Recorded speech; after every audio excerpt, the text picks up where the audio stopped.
भेंडीची भाजी सगळ्यांनाच आवडते. आपण भेंडी वेगवेगळ्या प्रकारची बनवतो, खातो. मसाला भेंडी बोला, साधी भेंडीची भाजी बोला. पण आज मी तुम्हाला भेंडीचा इतका छान चटपटीत आणि क्रिस्पी पदार्थ बनवून दाखवणार आहे. ह्याला तुम्ही एकदा नक्की ट्राय करून बघा. इतका छान क्रिस्पी आणि असा चटपटीत, तिखट, स्पायसी मस्त असा हा भेंडीचा पदार्थ बनवतात. स्नॅक्स म्हणून तुम्ही याला खाऊ शकता. डाळ भात वगैरे भाजीसोबत तुम्ही याला तोंडी लावायला खाऊ शकता. तर चला मी दाखवते तुम्हाला झटकीपट याला बनवायची कृती. तर इकडे मी भेंड्या घेऊन आले, स्वच्छ धुवून घेतल्यात. हा स्नॅक्स हे रेसिपी करायला ना भेंडीची साईज जरा मोठीच बघा भेटली तर स्वच्छ धुवून घेतल्यात. एका प्लेटमध्ये काढून घेते. जितक्या पाहिजे तितक्याच घेते कारण ह्या भरपूर आहेत आणि मला थोडंसं बनवायचं आहे. तर स्वच्छ कपड्याने व्यवस्थित पुसून घ्यायच्या. अगदी ड्राय करायच्या, अजिबात पाण्याचा थेंब किंवा ओलावा याच्यामध्ये नसला पाहिजे. हे बघा अगदी सुक्या सुक्या बनवायच्या, पुसून घ्यायच्या. बघा किती स्वच्छ आणि असं एकदम सुकं, जरा पण पाण्याचा थेंब अजिबात लागत नाही आहे. असं ड्राय सुकून घ्यायच्या भेंड्या. एक बाउल घ्यायचा, वाटी वगैरे तुम्ही काही घेऊ शकता. ह्याच्यामध्ये ही भेंडी आहे ना, ह्याचे जरा मीडियम साईजच्या कटिंग करायचे. म्हणजे आपण नॉर्मल जशी भेंडीच्या भाजीला करतो तसं नाही करायचं, थोडासा मोठी साईज करायची. किंवा याला तुम्ही पातळ असे काप सुद्धा करू शकता. जसं आपण बटाटे किसून घेतो बघा, तसं सुद्धा तुम्ही ह्याला करू शकता. पण हे असे केले ना तर खूप छान वाटतात खायला. तर इतक्या साऱ्या मी कटिंग करून घेतल्या, थोड्याशा मीडियम साईजच्या, अगदी बारीक नाही केल्या. काहीही वेळ लागत नाही, तुम्ही झटकीपट हा चटपटीत पदार्थ खाऊ शकता भेंडीपासून. तर ह्याच्यामध्ये आपण लाल तिखट वापरायचे. 1 चमच्याच्या अंदाजाने मी लाल तिखट टाकलंय. हळद थोडीशी टाकायची, अर्धा चमचा. गरम मसाला पावडर अर्धा चमचा. धना पावडर अर्धा चमचा. सेम क्वांटिटीमध्ये मी मसाले टाकले. फक्त मिरची पावडर 1 चमचा टाकली. चवीनुसार मीठ टाकायचं. त्यानंतर आपण इथे टाकणार आहोत छानपैकी मस्त बेसन पीठ, म्हणजे डाळीचं पीठ. आपण याच्यामध्ये मी 3 चमचे बेसन पीठ टाकते. खूप मस्त कोटिंग भेटते भेंडीला आणि चटपटीत स्वाद येण्यासाठी चाट मसाला मी टाकते याच्यामध्ये. लिंबूचा रस तुम्ही टाकू शकता. आणि आता हे सगळं साहित्य मिक्स करून घ्यायचं. सुरुवातीला असं सुकं सुकं लावून घ्यायचं.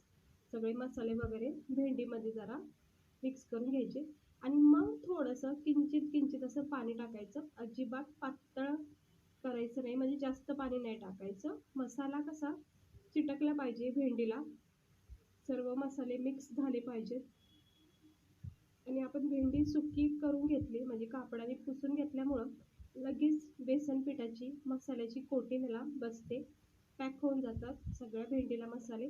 बघू शकता लगेच पॅक झाला मसाला. ह्याला थोडा वेळ ठेवायचं, सेट होऊन जातात. आणि गरम तेल करायचं, मीडियम गॅस करायचा. एक एक भेंडी अलगद उचलायची आणि असं गरम तेलामध्ये सोडून द्यायची. मंद गॅस ठेवायचा. त्याचं काय होतं, भेंडी अशी खाद्यपदार्थ की लगेचच बनली जाते, त्यामुळे ही लगेच करपली सुद्धा जाऊ शकते हाय फ्लेमवर. म्हणून मीडियम गॅसच ठेवा शक्यतो. आता मी हे सर्व काढून टाकून घेतलेलं आहे तेलामध्ये. हे बघू शकता किती छान अशा फ्राय होतात. बेसन पीठ किती मस्तपैकी भाजलं गेलं आहे, म्हणजे फ्राय होतं आहे. आणि आतून जो भेंडीचा क्रिस्पीपणा ना इतका छान होतो आणि वरून बेसन पीठ अप्रतिम लागतात. तर ह्याला दोन्ही साईडनी व्यवस्थित कडकपणा तयार होईपर्यंतच फक्त फ्राय करायचं, अजिबात जास्त फ्राय नका करू. आता बेसन पीठ लगेच असं शेकलं जातं, म्हणजे परतलं जातं, पण भेंडीला थोडंसं फ्राय होऊन द्यायचं. म्हणून मंदच गॅस ठेवायचा. हळू गॅसवर खूप छान फ्राय होतात. हे बघा तर झाले आहे परफेक्ट आपली भाजून भेंडी. आता मी एका चमच्याच्या साहाय्याने हे भेंड्या काढून घेते. तर बघू शकता किती मस्त झालेल्या आहेत. तर गॅस स्लो केला आहे आणि हे काढून घेते. तर इकडे बघू शकता आपला हा चटपटीत भेंडी आपली तयार झाली आहे खाण्यासाठी.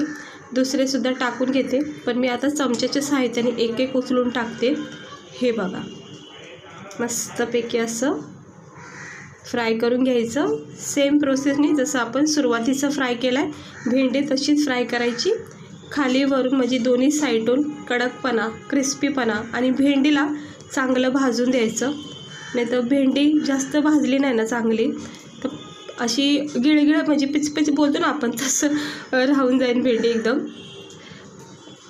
त्यामुळं चांगलं शेक द्यायचा भेंडीला. मंद आचेवर ठेवायचं. 1 मिनटं जरी ठेवलं तरी मस्त भाजून निघन भेंडी.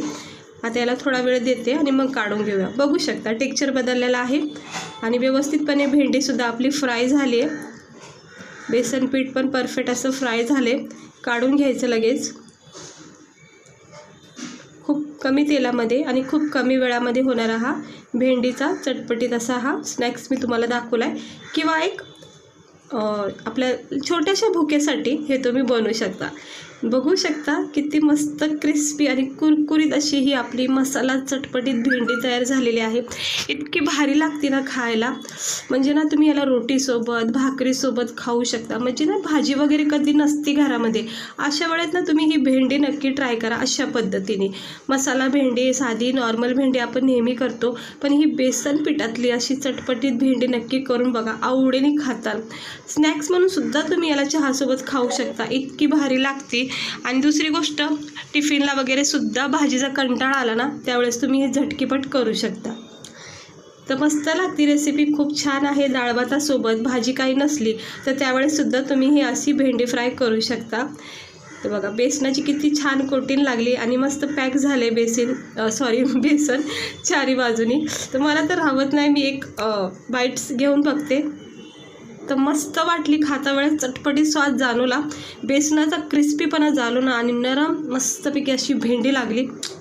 मला तर खूप आवडली. तुम्हालाही नक्की आवडेल. तुम्ही एकदा ट्राय करून बघा. आवडले असेल तर लाईक करा, चॅनेलला सबस्क्राईबर करा. भेटते तुम्हाला मी पुढच्या रेसिपीमध्ये.